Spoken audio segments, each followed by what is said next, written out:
Something that I mentioned in a previous video was that attributes from items do not increase your base stats.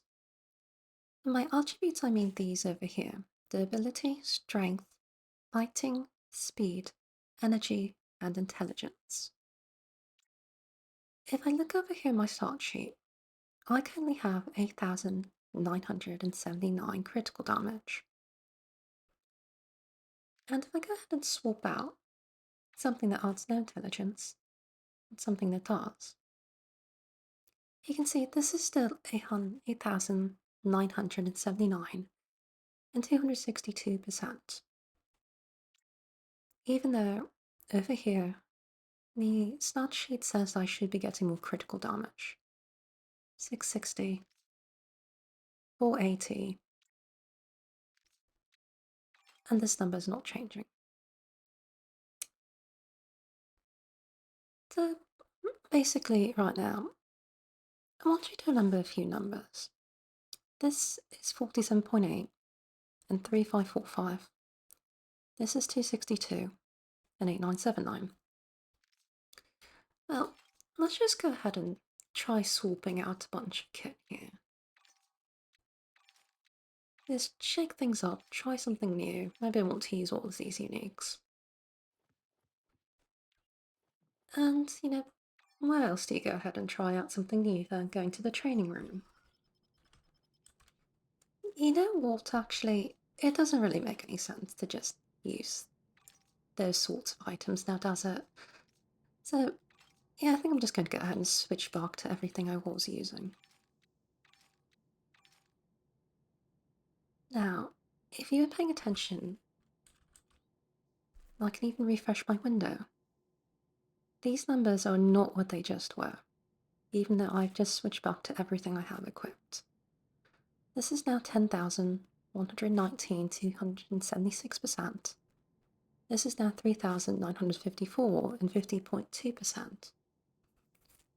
Why is that? And I'm using the same exact everything. That's because the stuff that I just equipped has attributes tied to it in significant amounts. What's really going on here is that you do get these bonuses to your stats from items and your attributes, but they do not take effect until you swap regions. And if you swap regions, those stats will persist until you leave it. I can demonstrate this by going back to the danger room. If I do that, my stats are back to normal now. Basically, what's going on is that once you enter a region, it snapshots where your attributes are and makes the adjustments accordingly. From what I can tell off the top of my head, there are two practical uses for this. The first is that if you're going to go into a patrol zone, just farm there, like say mid-town for an hour or two, might be worth doing this, because it takes like, what, maybe 20-30 seconds just to swap everything out, back and forth.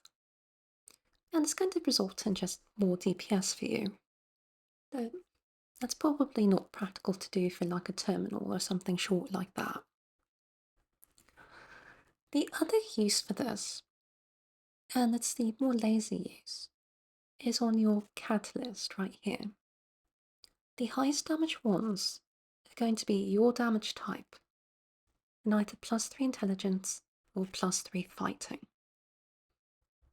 And that's because there are no other options on these catalysts, right? But if you want the highest damage ones, you might as well get the extra 3 stats, the 180 critical damage or the 1.5% critical hit multiplier. The fighting is probably going to be better. But there you have it. It's not the most practical sorts of bug you can abuse, but I always think that's good to have this sort of knowledge out there.